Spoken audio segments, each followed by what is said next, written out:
concentration. Et le corps qui bouge. Mais moi, je peux vous parler de hadith, il n'y a aucun corps qui va peut-être bouger. Tout cassé. C'est la tête qui bouge un peu. Les yeux qui montent vers le haut. Mais quand il y a un match, on saute même. On saute. Où est ce khushu', cette concentration, machallah, que tu n'obtiens même pas chez certains dans la prière. Hein? Quand tu entends certains, bouge pas, silencieux, il est prêt à tuer la salle pour un tir, un penalty. Quand il vient prier, vas-y, gratte-toi le nez, la tête, les pieds, il dit, gratte-toi pendant 1 heure. Et il termine, il part en courant. Qu'est-ce qu'il a de boire, Vous voyez donc pourquoi est-ce que, subhanallah, la science, elle est importante pour nous. C'est ce qui régit notre vie, et vous savez. Et pour terminer, les avoirs. Parce que toute ta vie, c'est un conseil. Il y a les jeunes, ceux qui sont étudiants, et ceux qui savent qu'ils vont peut-être commencer à travailler, ceux qui travaillent déjà, et ceux qui vont faire job étudiant. L'honnêteté. Ne touche qu'au halal. Wallah, ça se transmet à ta famille. Ça se transmet à tes enfants. Ne mets jamais dans ton ventre 1 gramme de haram. Jamais. Le prophète sallallahu alayhi wa sallam, je termine, est passé devant un compagnon. Il était avec les compagnons, il est passé devant une personne. Un hadith très connu chez les jeunes, les élèves, qui était Ash'ath al-Akhbar, il était poussiéreux, hirsute. Quelqu'un qui était comme s'il vient du voyage, du désert. Yamoudou yadahu ila sama, il levait les mains vers le ciel. Ya Rab, Ya Rab, Ya Rab, il invoque. Regardez quelle belle leçon. Donc il leur fait comprendre. Vous voyez celui-là qui invoque là. Donc son invocation, ça fait ça passe, les gens, c'est normal si tu vois ça, qu'est-ce que tu vas dire? Elle passe ou elle passe pas? Il y en a un qui regarde, tout foutu là, il lève les mains. Allah il va l'aider, c'est un pauvre. Ouais, ça se me dit non. Il boit du haram, mange du haram, s'habille de haram, passe sa journée dans le haram. Impossible que Allah exauce, subhanahu wa ta'ala, ses invocations. Impossible.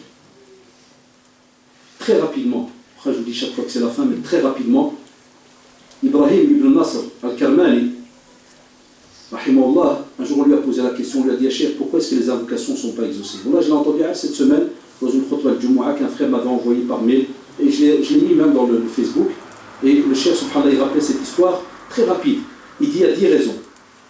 Il te dit la première, pourquoi nos invocations ne sont pas exaucées, Shabab? Il te dit la première, parce qu'on a reconnu, soi-disant Allah subhanahu wa ta'ala comme étant notre Seigneur, mais on a délaissé tous ses ordres. La deuxième chose, on dit qu'on aime le prophète sallallahu alayhi wa sallam, mais on n'a pas suivi sa sunna. La troisième, ils lisent le Coran, mais ils ne l'ont pas mis en pratique. La quatrième, ils disent qu'ils aiment le paradis, mais ils ont délaissé le chemin qui mène au paradis. La cinquième, les gens disent qu'ils rejettent, ils ne veulent pas l'enfer, mais il te dit, ils se sont tous amassés sur le chemin qui mène en enfer, par rapport à ce qu'ils font comme actions. Sixièmement, il te dit, ils ont tous dit que Satan est notre ennemi, mais ils l'ont suivi. Ça, c'est un truc de fou, et c'est vrai. Aujourd'hui, tu prends quelqu'un, par exemple, qui est en train de faire un acte grave, hein, tu ne lui parles pas de l'acte qu'il fait. Tu dis, Satan, il est bien ou il n'est pas bien? Satan, j'ai un âme, l'enfer, mais lui, il est avec lui, comme si lui tient la main. Septièmement, il a dit, ils ont enterré leur mort, mais ça ne leur a donné aucune leçon. C'est vrai. Chaque semaine, chaque année, vous enterrez des proches, vous les envoyez au bled. Ça, oh là là, est-ce que ça change des fois quelque chose en nous? Huitièmement, ils ont dit qu'ils se sont occupés des défauts des gens et de leurs frères, et ils ont oublié leurs propres défauts. Et neuvièmement, il te dit, ils ont amassé l'argent, mais ils ont oublié les comptes le jour du jugement dernier. Et dixième point, ils ont, entre guillemets, délaissé les tombes et le fait de construire leurs tombes pour y penser, et à la place, qu'est-ce qu'ils ont fait? Ils ont plutôt bâti des immeubles, des palais. Voilà, quand j'ai lu ça, et je me suis dit, ce gars, il a dit ça peut-être il y a des centaines d'années, eh bien, c'est comme si je lui dirais à ce cher, rahimahullah, il y a cher que tu viennes aujourd'hui répéter la même chose ici chez nous, t'inquiète, ça n'a pas changé, c'est vrai ou pas? C'est un gros pourcentage, ça n'a pas changé. Là, alhamdulillah, ce qui est beau dans notre religion, c'est qu'il y a toujours du bien, et on ne peut pas être un pessimiste. Dans notre religion, on est tout le temps optimiste, alhamdulillah, mais les actes doivent suivre. Jazakumullah pour votre écoute, et le principal, Inch'Allah, on va voir maintenant un petit peu ce que vivent nos jeunes par rapport à leurs questions. Les sœurs aussi vous ont tous donné, vous êtes là. Voilà, donc on a le côté ici, comme ça on fait moitié-moitié. Comme d'habitude, ce que je sais répondre, Inch'Allah, je vous réponds. Quand je ne sais pas, je vous dirai Allahu A'lam. Si ça demande plus d'explications, je vous expliquerai la procédure donc à suivre. Il y a une sœur qui dit, est-ce qu'on peut dire tout simplement La ilaha illallah, ou bien on est obligé de dire Muhammadur Rasulullah? Quand vous étudiez dans le domaine de la Aqidah, on vous vous rappelle que c'est vrai, l'attestation de foi se suit.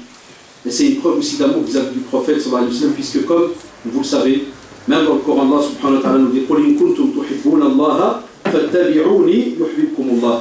Donc si toi tu dis que tu aimes la shahada, ou tu aimes la ilaha illallah, rajoute Muhammad Rasulullah, parce que Allah subhanahu wa ta'ala, en parlant avec la voix du prophète, c'est-à-dire, quand je dis la voix, c'est-à-dire il demande au prophète de dire قُلْ إِن كُنْتُمْ تُحِبُّونَ اللَّهَ, c'est-à-dire dites, si vous dites que vous aimez Allah subhanahu wa ta'ala, فَاتَّبِعُونِي, c'est-à-dire suivez-moi, moi le prophète sallallahu alayhi wa sallam, yuhbibkumullah. À ce moment-là, Allah subhanahu wa ta'ala va vous aimer. Et c'est pour cela que nous, la shahada, l'attestation de foi, elle est remplie de conditions, minimum 7. Et dans ces conditions-là, donc Inch'Allah, vous pouvez après en discuter entre vous avec vos prédicateurs, à ce moment-là, Masha'Allah, on te montre que quoi qu'il arrive, la deuxième partie est toujours rattachée. Mais si par exemple tu l'as dit, tu as envie de dire la ilaha illallah, personne ne va te l'interdire. Personne ne va te l'interdire. On ne va pas dire que c'est, on n'emploie pas le mot haram ou quoi que ce soit. Hein? Mais si jamais tu répètes la shahada, le plus gros et le plus beau des bénéfices, c'est de faire les deux parties. Et puis de nouveau, tout dépend du contexte. Des fois, si c'est pour un cours, ceci, cela, alhamdoulilah, donc on rentre alors à ce moment-là dans les détails. Et pour tout ce qui est le paradis et l'enfer, chez les gens de la sunna, cela restera éternel. Khalidina fiha abada. On restera à ce moment-là éternellement au paradis. C'est ce qu'on appelle donc cette partie, subhanallah, de cette fameuse vie sans fin. D'accord? Donc on n'a pas d'arrêt, de limite par rapport à cela. Allah ta'ala. Un frère nous dit, est-ce que la pratique sportive est-il contre ou pour à l'islam? Football, basket, ceci, cela. Ça, comme je l'ai rappelé dernièrement, certains une fois j'avais parlé de la boxe et une journaliste, la guide, c'est une sœur turque, d'un journal de Morgan, que vous connaissez. Je le dis exprès parce que je l'ai lu en ligne. Et c'est là que Eifer, s'appelait Madame Eifer Hercule, donc elle était venue dans une mosquée Sunna, ils sont cachés en schleich, là, pour enregistrer Kadam Way. Il y a des trucs d'un autre temps. Dans des communistes, ouais, ça existait. Ah, mais non, franchement, ça. Et parce qu'il a, donc, un jeune m'a posé la question, m'a dit la boxe. J'ai expliqué, j'ai dit en islam, le sport au contraire. Le prophète Hassan m'a dit, Allimou, c'est un ordre. Il a dit, apprenez à vos enfants le sport. Natation, tir à l'arc, cheval. Et puis aujourd'hui, vous savez très bien, on a d'autres sports qui sont apparus. Même au temps du président, il y avait une imitation entre guillemets de ce qu'on appelle de catch. C'est-à-dire tu prends comme vous avez ça en Turquie, comment ça s'appelle? La lutte. La même chose. Le prophète Hassan a fait la lutte contre un qui était soi-disant le plus grand des plus grands. Il a plié en 2 secondes. Ah, je viens ici, je te montre, il croyait qu'il était impliable. Il a plié. Donc on a ça, subhanallah. Il a même fait la course. Ça aujourd'hui, ça la honte si quelqu'un oserait le faire. Il a fait la course avec qui? Avec sa femme, subhanallah. Mais ça, on a bien dans les livres. Hein? Imagine, Abbé, demain, il sort avec sa femme, commence à courir. La honte. On va dire, c'est devenu un mouton. Non, moi, des fois, quand je donne ce cours-là et qu'il y a des petits vieux, nos parents à nous, hein, des fois, je regarde le hajj, il fait, ouais, le hajj, normalement, demain, tu dois courir un peu le hajj. Il me dit, hachem, dépasse pas les limites. Ah, je dis la sunna. Ah ouais, ça, c'était les liens qui faisaient que le couple, il restait, machallah. Donc, il sortait, hein, il a fait une première course. Elle a gagné, Aïcha, elle était encore jeune, assez forte, elle a gagné. Après, quand elle a pris de l'âge, qu'elle a du poids et tout, Jean-François ça se dit, fais une petite course. Il n'a pas oublié, il a dit, viens, une petite course. Il a gagné. Il m'a dit, ouais, ça, c'est la revanche de l'autre. Enfin, le sport, on n'a aucun problème. Là, oui, je le redis encore une 100e fois, quand un sport est un risque pour le corps et qui va casser ce qu'on appelle ce respect de cette amana, de ce dépôt qu'on a, le corps ne t'appartient pas. C'est ça que certains, entre guillemets, ils veulent pas qu'ils ne veulent pas comprendre, mais que ça les étonne, c'est qu'on a une spécificité. Voilà, on est musulman, un autre il a une spécificité, il est chrétien, athée, tout ce que tu veux. Nous, en tant que musulmans, le corps ne nous appartient pas, il appartient à Allah subhanahu wa ta'ala. Donc on doit lui le remettre comme il nous l'a donné, pur. Et on doit même le sauvegarder. Et on doit les médicaments, on doit l'hospitaliser s'il faut. On doit tout faire, dans tous les domaines, corporel, spirituel, subhanallah, dans tous les domaines. C'est pour ça qu'on vous parle même de purification spirituelle ou d'impureté spirituelle, subhanallah, interne et externe. On a les deux. Mais dès qu'un sport, il attente à ta vie, ou bien que toi tu attentes à la vie des autres, ou bien qu'on touche le visage, ou bien qu'on veut te casser un membre, il devient illicite.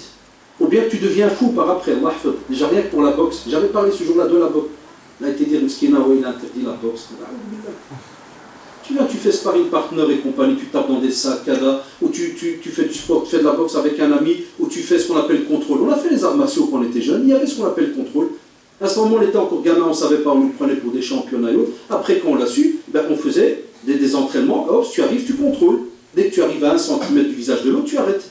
Stop, ça s'arrêtait là. Il ne faut pas rendre le sujet incroyable. Et les jeunes, la même chose. Tous les sports que vous faites, la preuve, regardez maintenant tout ce qui est les fights là. Vous savez, dans le cage. Ah, regardez, dès qu'ils ont remarqué que même des petits commencent à le faire, maintenant certains pays veulent interdire cela, et vous le savez. Parce qu'il y avait là, sur YouTube, là, en Angleterre, vous vous rappelez, hein, vous avez trouvé des combats dans des cages, mais pour les petits-enfants. Est-ce qu'il y en a qui l'ont vu ou pas? Ah, c'est passé à la télé, ils ont fait tout un bruit en Angleterre. Et maintenant, ils essayent d'interdire ce style ce qu'on appelle ce combat tout style. Vous vous rappelez, hein, comment ça s'appelle ça en anglais encore dans les cages? Les free fight. Voilà, les free fight. C'est de l'assassinat à l'état pur. C'est le premier qui termine l'autre, hein, qui sort de l'handicapé, vous le savez. C'est tout style. Ça, l'islam est contre cela, qu'on veut ou qu'on ne veut pas. Au contraire, quand tu réfléchis à ton aise, voilà, c'est un bien pour le corps humain. Pour mes prières ratées, dois-je les compenser en faisant des prières rattrapage pour mes jeunes? Dois-je payer ou jeûner? J'ai oublié de le dire dès le début. Je sais que quand on vient, je sais quand on vient chez les frères, par exemple turcs, on sait très bien qu'on a, par exemple, entre les Maghrébins et les Turcs, lorsqu'on fait les fatwas, voyez les réponses. Des fois, il y a des petites différences. Dans ce qu'on appelle les écoles juridiques, c'est vrai ou pas, Cheval? On dit souvent les frères turcs sont hanafites ou bien hanbalites ou malikites. Qu'est-ce qu'on dit? Souvent hanafites. Donc des fois, il arrive qu'il y ait des petites divergences. Ça, j'ai oublié de le préciser au début. Moi, je vous réponds d'après ce qu'on appelle nous le consensus, d'après ce que la sunna en général, que ce soit malikite ou hanbalite ou bien shafi'ite, hein, d'accord, répond. Ça veut dire quoi, les jeunes? Dans le respect qu'on a, nous, même nous les prédicateurs, on a un respect vis-à-vis des avis des autres. Ça, vous devez le savoir. Voilà. Il y a un respect vis-à-vis des avis des autres. Ça veut dire quoi, les jeunes? Il se peut qu'aujourd'hui, je vais répondre à quelques questions. Ça ne veut pas dire que demain ou après-demain, tu dois venir chez ton imam et lui dire « Ah, t'as vu, hein? Dans les dents, hein? » Il y a notre imam, là, le menton de Bruxelles, il a dit ça. Ça, c'est haram, wallah, il est juste. Pas bien de le faire. J'ai eu le cas une fois dans une mosquée africaine. Aussi, des fois, ils mélangent les traditions du pays d'Afrique avec les traditions de la religion. Une fois, moi, j'étais encore jeune dans la prédication, j'ai parlé, j'ai donné. Après, à la fin, ils sont levés, ils sont bagarrés entre eux. Ça n'existe pas chez nous en islam. Il arrive qu'il y ait un avis qui est différent, et bien vous, en tant qu'étudiant, spécialement ceux qui étudient dans la religion, c'est bien d'aller à son aise, se renseigner, de voir un peu les subtilités, le pourquoi, le comment. Mais moi, je vous dis, je réponds un peu ce qu'il y a en général dans les grandes écoles et dans la sunna. Et après, alhamdoulilah, chacun, donc, machallah, avec ses convictions et sa manière, il le fait. Pour la première question, les savants vous disent quand quelqu'un a raté des prières pendant des années, par exemple, Cheikh Al-Uthaymin, il te dit c'est irrattrapable. Tu ne sais pas les rattraper. Parce que pour lui, son argument, tu dis la prière est quelque chose qui se fait à l'heure. Tu as perdu cette connexion, cette relation vis-à-vis d'Allah pendant des années. Il te dit ça ne sert à rien aujourd'hui de venir refaire 10 ans de prière ou 5 ans de prière. Il dit si c'était quelques prières les dernières, tu refais. Tu viens rattraper, par exemple, comme on le demande dans les questions ici, par exemple, des années de rattrapage, il te dit non. Mais il te dit compense en faisant des bonnes actions et en faisant ce qu'on appelle les surérogatoires, les nawafil, les rawatib. Hein? Ça, il faut être honnête, les shabab. Ah, il faut le dire, parce que ça tombe bien ici, c'est mélangé. On a maghrébin et turc. Les Turcs, par exemple, les rawatib, vous les faites ou pas? On les voit souvent à la mosquée, ils le font très souvent. Chez nous, des fois, on est radin un peu là-dedans. C'est vrai ou pas, les gens? Les sunnahs, ce qu'on appelle les sunnahs. Après, comme d'habitude, les chiffres, kada, ceci, cela, il y a des fois des petites différences, mais moi je parle plus pour le fait que c'est une sunna qui doit rester. Vous savez pourquoi les rawatib sont bons? Eh bien, pour deux groupes de personnes. Les premiers, c'est ceux-là, qui n'ont pas fait la prière pendant des années. Et pour le deuxième groupe, vous savez c'est qui? Ceux qui, des fois, même s'ils prient, ils font des erreurs dans la prière. Eh bien, on dit alors, le jugement dernier, on dira, allez voir dans ces prières surérogatoires, dans les sunnas qu'ils faisaient. Et en général, elles vont, Inch'Allah, bidnillah, colmater un peu certaines erreurs et manquements qu'il y avait dans ta prière. Ça, c'est important. Et pour le jeûne, on te dit, tu dois rejeûner les jours. Tu es obligé de rejeûner. Même si c'était 3 ramadans que tu n'as pas fait, même si c'était 4. Et ils te disent, tu as le droit de choisir, par exemple, les périodes où la journée est courte. Hein, pendant l'hiver ici en Belgique, et tu dois refaire les jours. Obligé, tu ne peux pas venir seulement et tu donnes 3-4 euros, puis au revoir. Parce que la divergence qu'il y a, par exemple, c'est un exemple que je vous donne, la divergence qu'il y a entre les savants, et spécialement ceux d'Arabie par exemple, les savants d'Arabie te disent tu dois refaire, parce que eux c'est des Hanbalites. Enfin, les savants par exemple, les Hanbalites, eux ils te disent tu dois refaire le jour plus compenser. C'est-à-dire que tu refais le jour plus une petite punition parce que tu as délaissé là, que tu dois nourrir un pauvre. Mais les autres savants ils disent on n'a pas vraiment la preuve qui te dit que c'est obligatoire de refaire, mais, entre guillemets, écoutez-moi bien, l'obligation de quoi? De payer la journée de compensation. Qui dit on n'a pas de preuve stricte et pure et dure pour dire que tu jeûnes plus tu payes. Donc, par exemple, nous au centre islamique, la fatwa qu'on donne, et les meshaykhs qui donnent là, marocains, égyptiens, même turcs, on a le frère Cheikh Ayoub Yalmaz et autres, donc ils sont unanimes sur quoi? C'est que tu refais tout simplement les jours que tu n'as pas fait, sans payer donc d'argent à côté. Ici, une sœur dit, est-ce que la gélatine est haram? Quels sont les avis qui sont forts? Et à Shabab, il n'y a que deux avis, entre guillemets. Il y a un avis qui dit halal et l'autre qui reste sur son avis qui est haram. Vous devez savoir la gélatine, c'est quoi? C'est-à-dire que des fois, on prend de ce qui se trouve donc dans la moelle, dans l'os, il y a la moelle, hein, d'accord? Et puis on prend cette partie-là, puis on fait toute une transformation chimique, je résume, hein, les spécialistes s'y connaissent, on transforme cela. Ça passe de cuve en cuve, il y a tout un process. Et à la fin, ça te donne une genre de pâte. On y rajoute un goût, par exemple, ça peut te donner les bonbons là, que vous avez. Donc on met ça dans les bonbons, on rajoute ça dans les yaourts, dans plein de matières. Le groupe de savants, parmi eux, le comité de fatwa qui est à la Mecque, qui est rattaché à la Ligue du monde islamique, ce qu'on appelle Rabitat al-Islami, et le comité, c'est le Majma' al-Fiqh. Eux, ils ont fait toute une recherche pendant des mois et des mois, avec les spécialistes du monde entier. Ils ont invité des spécialistes musulmans, non musulmans. Ils ont fait tout un comité sur la gélatine. Et il y a plusieurs années, ils ont sorti comme fatwa que c'est halal. Comité donc de fatwa à la Mecque. Ils ont appelé ça en arabe al-istihala, connu chez la plupart des étudiants. C'est quoi? Ça veut dire transformation du produit de base. L'istihala, c'est la transformation du produit de base. Ça veut dire qu'ils te disent que quand tu prends le bonbon, il y a de la gélatine, plus jamais de ta vie tu retrouves le bœuf. Il n'y a plus. Donc tu ne peux pas dire qu'il est haram. Les autres savants qui ont dit haram, ils ont pris une règle très très simple. Ils ont dit ce qui est parti de la base haram reste aussi à la fin haram. Qu'est-ce qu'on fait comme d'habitude? Je suis sûr qu'à l'heure où je parle maintenant, il y a des stressés qui sont. Il y en a qui disent ah, monsieur, vous m'avez parlé de ça purée. 3 kilos de bonbons, moi, et je vais faire les courses demain. Et dans le frigo, là, je viens d'acheter 4 boîtes yaourt qui étaient en réclame 50%. Je les jeter, non, pas de stress, les gars. Vous savez pourquoi? Il y a Shabbat. Il y a deux grandes familles. La première famille, c'est nous, les étudiants. Et la deuxième grande famille, vous savez, c'est qui? C'est les savants. Nous, si on se trompe, on reçoit des tartes. Ah non, on ne peut pas parler de choses qu'on ne connaît pas. Les savants, si eux se trompent, quoi qu'il y ait, ils gagnent 1 point. Donc ça veut dire quoi? Si toi, alhamdoulilah, tu es étudiant, et machallah, tu connais des bases, et tu es convaincu du premier avis, voilà, tu es en droit. Tu es convaincu du deuxième, tu es en droit. Et on va plus loin. Le prophète m'a dit, parce qu'il se peut qu'un d'entre vous me dira, monsieur, ah, même si je suis ni de la première famille, ni de la deuxième, je suis au milieu des deux familles, et j'ai encore un doute, le prophète m'a fermé la porte, il t'a dit, Da' ma yalibuka ila ma la yalibuk. Ça veut dire quoi en français? Délaisse ce qui te met mal à l'aise vers ce qui te laisse à l'aise. C'est-à-dire si toi par exemple je te dirais maintenant quoi gélatine, en fin de compte tu veux ou tu veux pas? Là franchement je préfère pas. T'as rien perdu. Ouais. C'est pas quelque chose de vital hein, la gélatine. Il n'y a pas. Mais vous savez très bien que c'est une question de polémique dans les familles. On a même des fois certains jeunes quand ils viennent rendre visite, des couples, des sœurs même, souvent c'est côté des sœurs qu'il y a des disputes.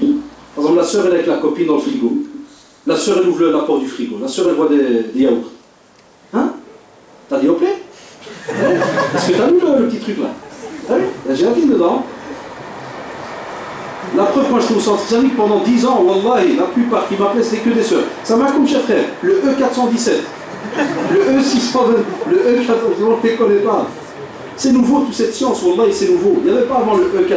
Bon, on connaissait E411, l'autoroute de Namur, mais il n'y avait pas. Non, mais c'est vrai.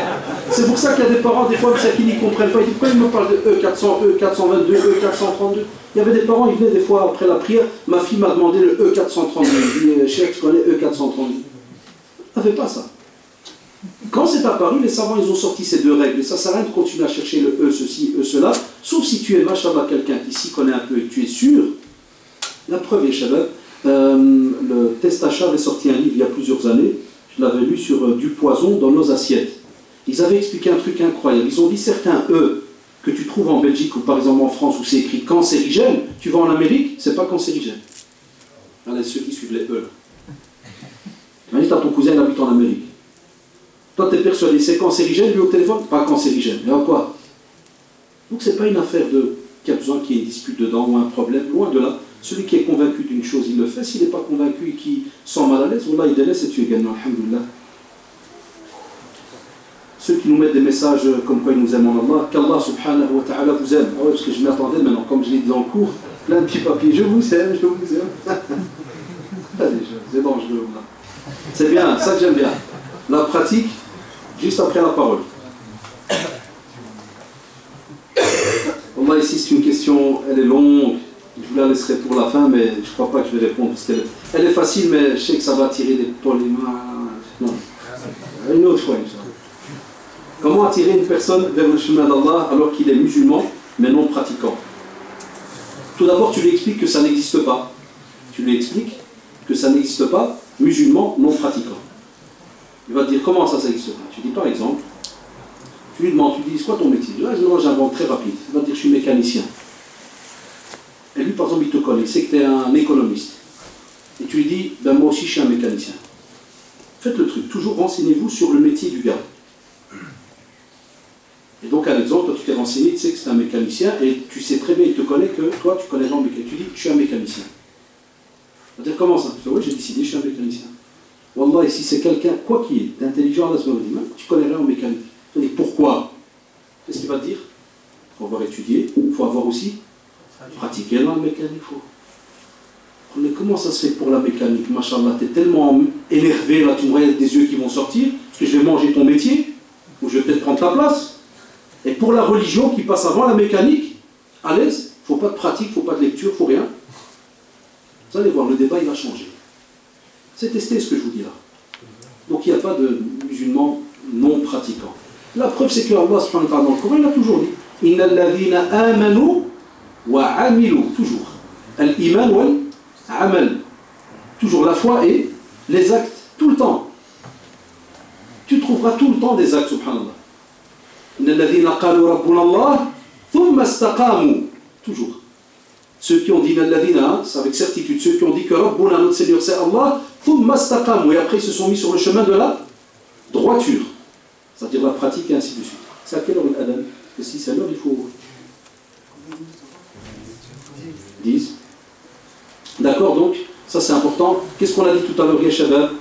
Toujours quand vous parlez avec quelqu'un, écoutez-moi bien, quand vous parlez avec quelqu'un qui n'est pas dans la pratique, s'il vous plaît, usez toujours de patience. La da'wa, c'est un art. La prédication est un art. La patience. Le sourire sincère. C'est pas de l'arnaque ce qu'on fait là, c'est sincère. Parce que tu dois aimer pour l'autre ce que tu aimes pour toi. C'est un signe de foi, même chez toi. Donc, la sincérité. Aussi, ne sois pas un clou vis-à-vis de ton frère ou de ta soeur. Viens pas tous les 10 secondes. Non, une fois tu lui parles, un jour tu lui offres par exemple un livre, un jour tu lui parles pas, et ainsi de suite. D'accord, et Shabbat. Donc utilisez, j'avais fait une conférence sur l'art de conseiller, donc utilisez différents petits moyens par rapport à cela, et alhamdoulilah, vous allez voir petit à petit, avec l'invocation aussi, je termine. Invoquer Allah subhanahu wa ta'ala pour la personne. Et sachez une chose, je termine pour cette question, c'est que ne croyez pas que parce que vous avez invoqué, Allah subhanahu wa ta'ala va automatiquement répondre. Ou bien parce que vous êtes pratiquant et vous aimez la religion, Allah subhanahu wa ta'ala va guider la personne que vous